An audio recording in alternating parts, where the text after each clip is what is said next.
Soltar Solutions, and I'm here today on Focus Forward with a stupendous guest. I'm so excited to be introducing Dina Proctor, who is the author of Madly Chasing Peace.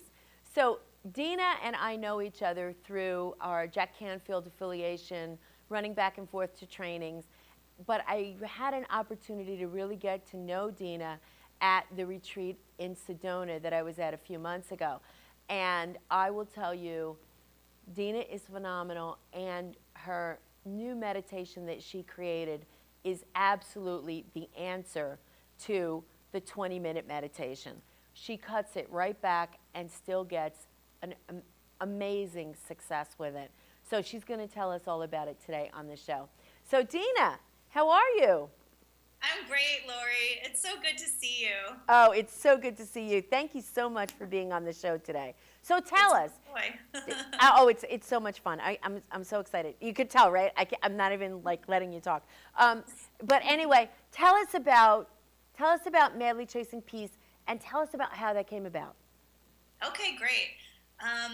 The book is kind of, I never intended to write a book. I was never a person that wanted to be an entrepreneur, wanted to be a coach, wanted to write a book.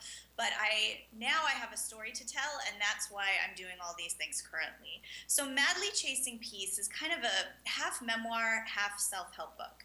And I tell my story of just over 4 years ago, I literally hit rock bottom in my life. I was in and out of depression all through my 20s, in and out of clinical depression, and I felt like I had tried everything to fix myself. You know, I would move cities, I would change jobs. If only I could find the one, find my future husband, that would fix me. You know, like I always just felt like I had this gaping black hole inside of me that could never be filled up.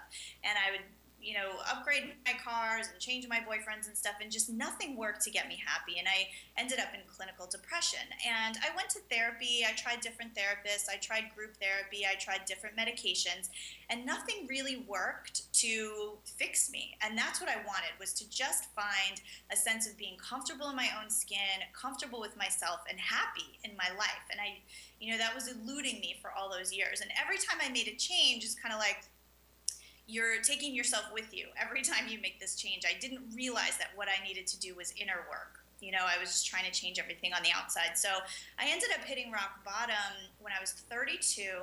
And for a couple of years before I, hit my lowest point, I started drinking heavily, a lot. I was drinking around the clock for almost 2 years straight. And that led me to start to do things that I wasn't proud of, that I couldn't forgive myself for. And I just thought, God, if this is what life is going to be, I want out. I don't want to live anymore. And that was my lowest point, was wanting to take my own life. And I ended up going to an addiction recovery program. And it wasn't something I wanted to do at first, but I was so desperate and out of answers that that's where I ended up. And I spent a whole year doing an addiction recovery program.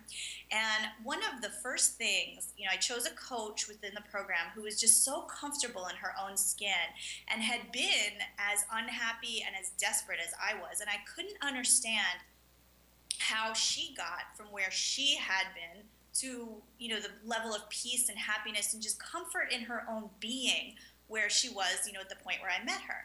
And she told me that one of the secrets was meditation. And Lori, I looked at her like, what on earth would that do for me? How is meditation going to help? Don't you see what a disaster I am?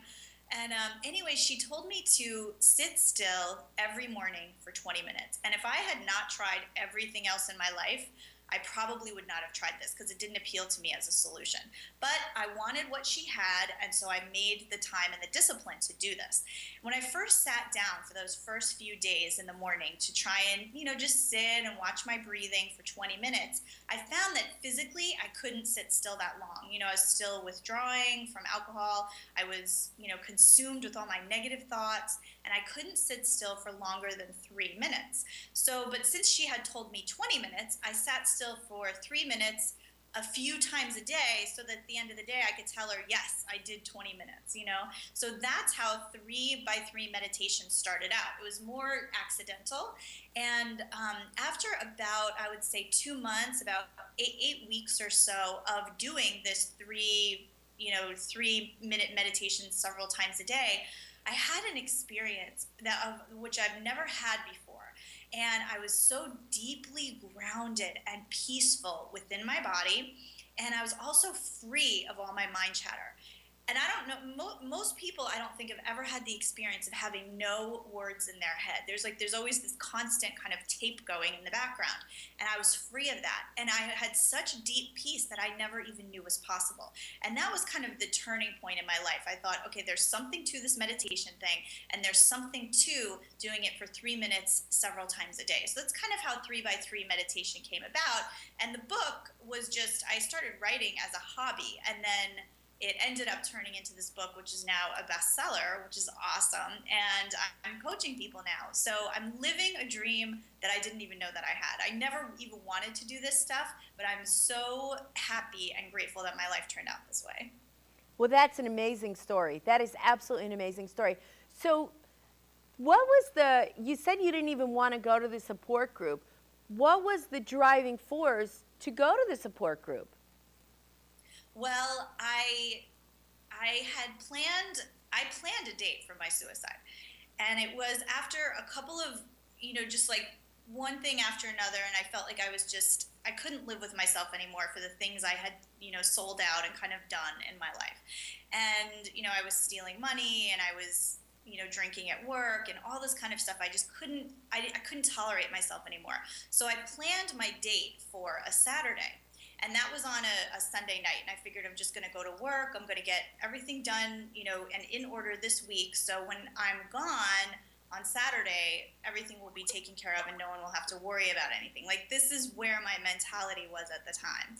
And on that Sunday night, Lori, I didn't even think I could make it those 6 days to Saturday.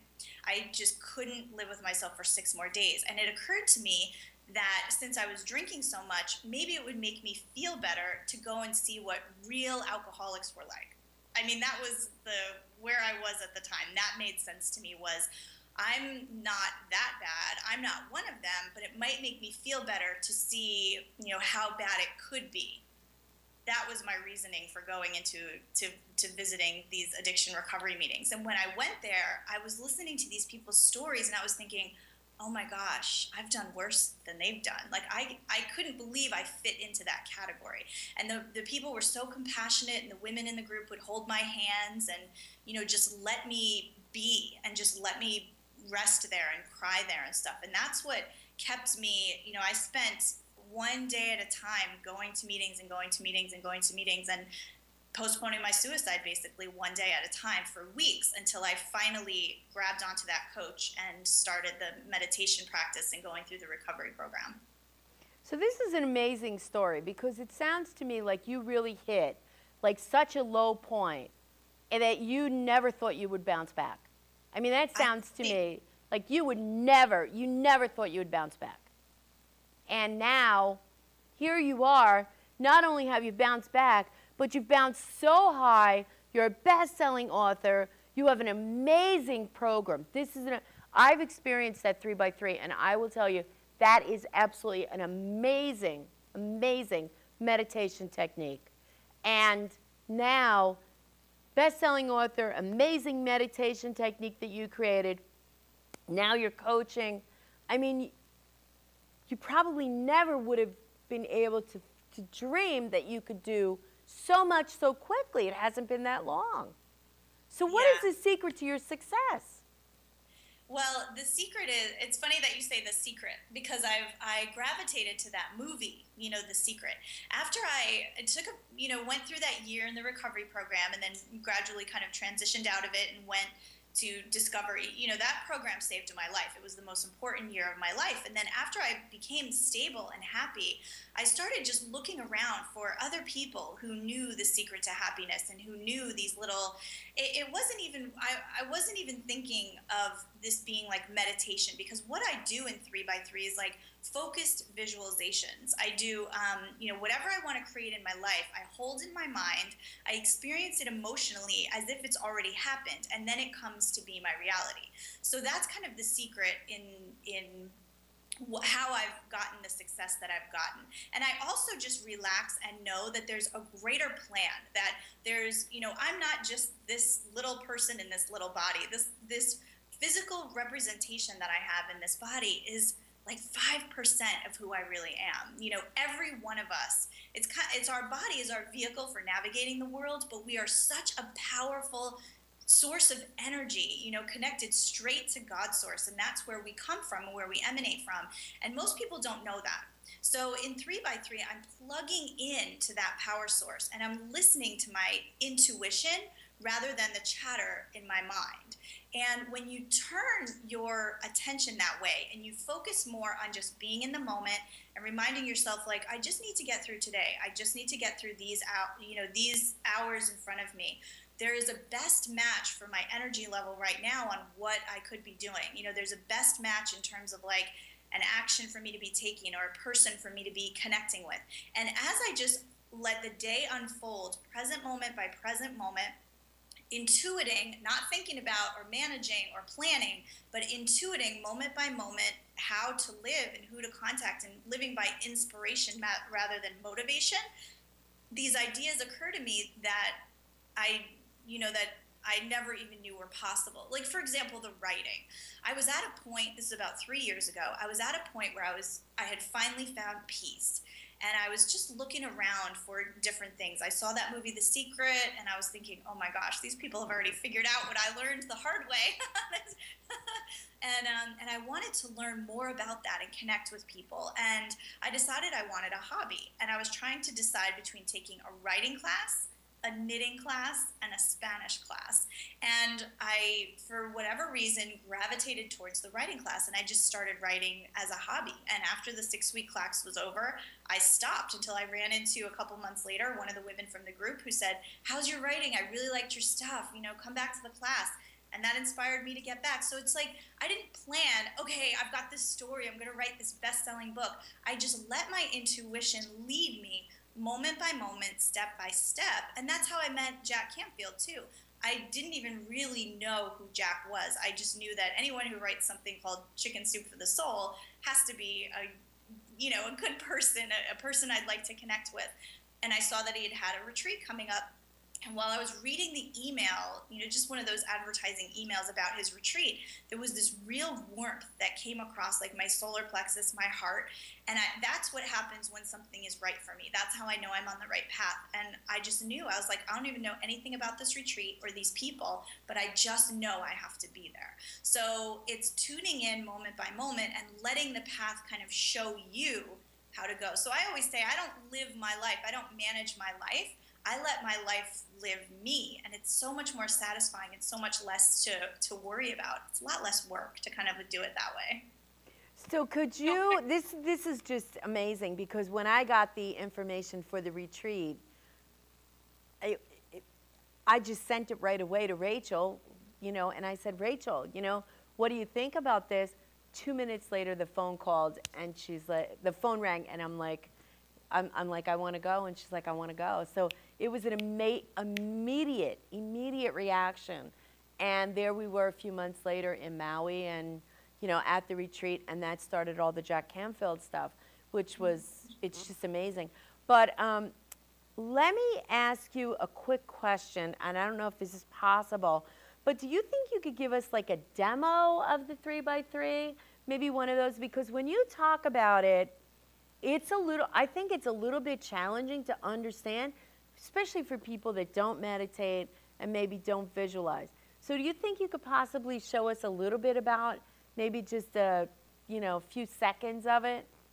Oh yeah, of course. And if you want to, Lori, I can tell, because there might be some people who are curious or have never been able to meditate or never been able to make a meditation practice stick. And I can kind of share a couple of tips for starting your own practice if you want to. Do you want me to go into that as well? Excellent, excellent. That's great. Okay, great. So the way that I kind of coach people or start people out who've never meditated before is I reassure them that even though it's only 3 minutes, by doing it 3 times a day, what you're doing is interrupting the way that you're always thinking. You know, you've got this stream of thoughts that are always just kind of guiding you. Why wouldn't we believe the voice in our head? You know, like we just always kind of listen to it and make decisions from that. We don't know what it's like to make decisions from intuition. We don't know what it's like to have that peace in our mind. So for people just starting out, it's not so important. I think people get tripped up because they think it's important to completely stop all the thoughts in their head. And in the very beginning, sometimes that's way too hard to take on. So I always instruct in this way. Like I always say, take on a new activity, no matter what it is, and just commit to doing it for 7 days. I used to be one of those New Year's resolution people. You know, I'd have 73 things on my New Year's resolution list, and I was going to, you know, join the gym, and I was going to eat, you know, green smoothies every day and everything. You know, and then January 20th rolls around, and you're like, oh, wait, maybe I should join the gym. You know, it just kind of, it's not anchored there. There's nothing to make it stick. So what I do is I take, just one practice, so it would be 3 by 3, and just take it 7 days at a time. Because when you do something for only 7 days, first of all, you can play full out with it. Because even if it's hard by day 3 or 4 and you're thinking, this isn't working, what am I even doing this for? I'm just going to give it up. You can soothe yourself and just remind yourself, like, I'm only doing this for 3 or 4 more days. I can do this for 7 days. And in all the people I've seen start a 3 by 3 practice and stick to it, really play full out with it, at the end of 7 days, there's not one that hasn't had a shift. It's that powerful, you know? So that's the first thing, is just commit to doing it 7 days at a time. I encourage people to put a reminder in your cell phone or in your calendar that just kind of reminds you 3 times a day. And I also tell people that the most important of the 3, because it's relatively easy to get up 3 minutes earlier in the morning, or, you know, find 3 minutes in the evening when you're in the comfort of your home, or, you know, before or after the busyness of your day. What's really challenging is, especially for busy people, whether it be a busy mom, a busy executive, busy, you know, whatever you're doing during your day, to find those 3 minutes. But to me, it's as important as eating, right? Because if I skip lunch, by the end of the day, I'm not good for anyone. You know, like I have to take care of myself. I have to keep my power cord plugged in so that I have power and energy and strength to be able to contribute to the world around me. So that's how I kind of look at it, as like, you know, my lunch is nourishing my body, my 3 by 3 is nourishing my soul. So, you know, putting reminders in your calendar, setting a timer so that you're not like kind of peeking through the clock, like, has it been a minute and a half? Was it 2 minutes yet? Like, are we done? So just putting on a timer and trusting that the bell will bring you out of it. And in the very beginning, for the first 7 days, for people who aren't comfortable meditating, I tell people that it's not so important that you clear your mind of chatter, but what is important is that you break up the mental stream. So that can be as simple as lighting a candle and just watching the flame flicker, and just watch it and like, oh, it looks like a snake, it looks like a dragon, you know, just kind of noticing the shapes and the pattern of the flame. Or as simple as focusing on your breathing and finding a pulse point, you know, on your neck or your wrist, and just count the heartbeats. Counting breaths, there's too much space in between them, but your heart is constantly beating. And even if you lose track, you get to 25, 26, and you're like, wait, where was I? Start again. 1, 2, 3, because you're accomplishing a distraction. And the distraction from your normal mind chatter is enough. That is enough in the beginning. So if you're able to accomplish it to the extent that at the end of 3 minutes, you know, say that you were in this busy day and you had 100 phone calls and 1 million emails and all these people demanding things of you, and you go and hide away in your car, or, you know, close the door to your office, and you just sit for your 3-minute meditation and you watch the candle flame or count your heartbeats. If when you open your eyes at the end of 3 minutes, it takes you a second to remember, like, what was I doing right before I sat down? Oh yeah, I've got to call that person. You know, if it takes you a second, you know you've accomplished something. You've broken up that stream of mind chatter. And that's where the power is. Because once you get comfortable with that, 7 days at a time, 3 minutes, 3 times a day at a time, then your mind will naturally begin to be quiet during those 3 minutes, and it'll become pleasant. And once you reach that neutral point where you're no longer fighting negative thoughts, then you can start putting in visions of what you want to create in the future. And it's kind of like planting seeds that you want to reap in your life. That's kind of what I think of. So just kind of an overview of how a beginner might start a practice if they were interested in it. Well, the thing I love about that is you've kind of helped people over that bridge. That's the obstacle of I can't quiet my mind. Because that's, every time I talk to anyone about meditation who's not meditating, they all say the same thing. I just can't quiet my mind. But I just say, what I usually tell them is, imagine you're at a sushi bar, one that has one of those little, the boats where the sushi kind of floats by. And you take, I don't know if you've ever seen that, but I look at thoughts like that. Those thoughts are just floating by, you know? So you're not trying to stop those thoughts, you're just allowing them to just float by. But what you're saying is, take and adjust those thoughts. Well, I really like the idea. It's like, take time out from your life and all that, and even if you switch the thoughts originally, you know, initially, then you're able to eventually meditate.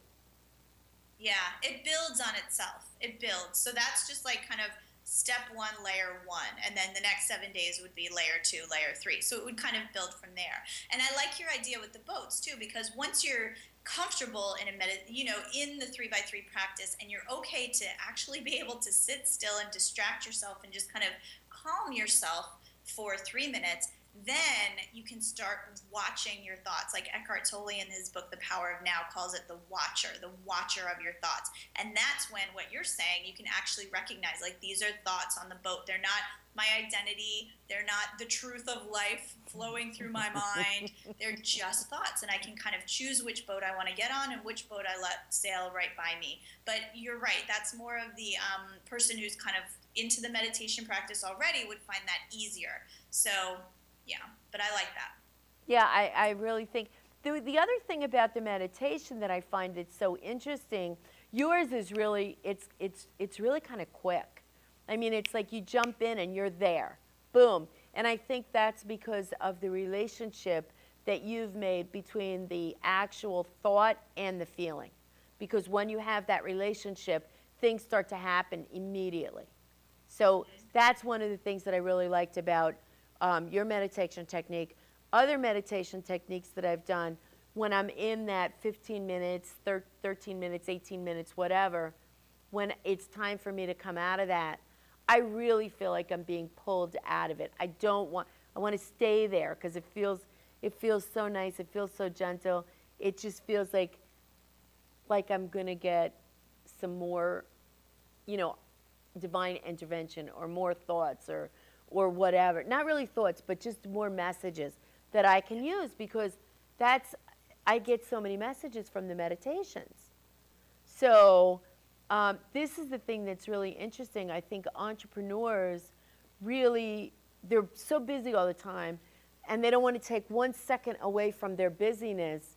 But if they took those 9 minutes a day and they use those 9 minutes, they could be years ahead. I agree, because what's happened for me too is recognizing where my energy level is, you know, because I don't take action. I don't take a physical action. I don't respond to an email. I don't make a phone call. I don't, you know, go for a workout unless I am in alignment with that activity.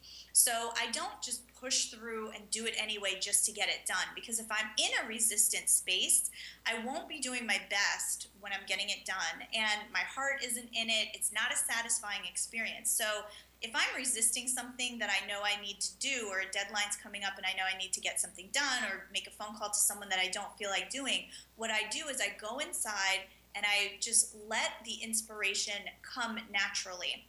And I can get it.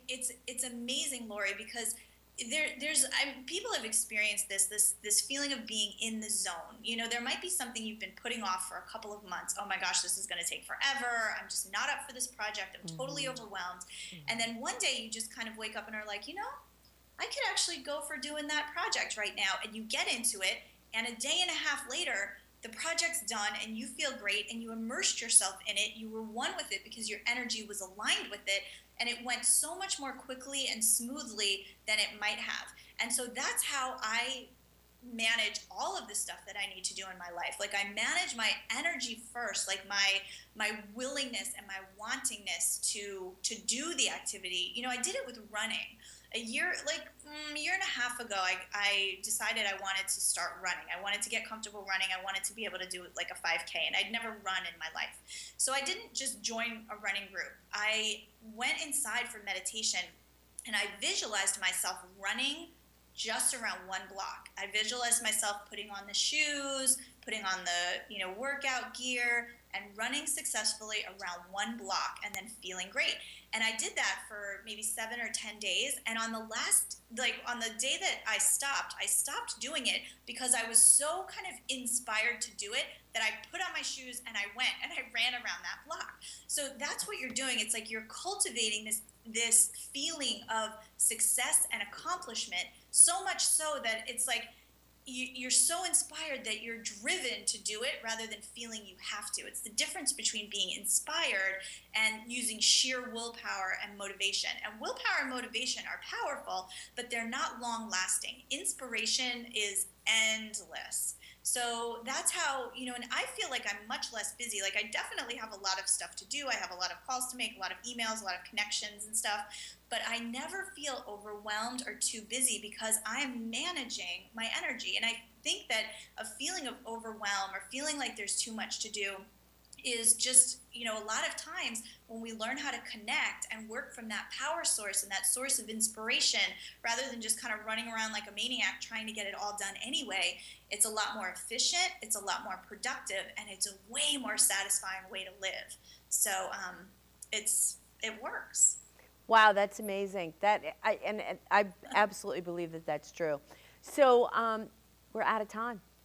Can you believe it? Didn't this seem like it was like 5 minutes? Yes, it always does. Well, I want to thank you so much, Dina, for being on the show. Everybody run out, get Madly Chasing Peace. It's a phenomenal book. Great. Fabulous. I'm so excited. Thank you so much for being here today. I really appreciate your time. Thanks, Lori. You're welcome. Bye-bye now. Bye. So that is it for this segment of Focus Forward. It was a phenomenal, I'm meditating, that's what the problem is. That was a phenomenal show, and I really, really enjoyed having Dina on. So get out there and get Madly Chasing Peace. I believe that book will change your life.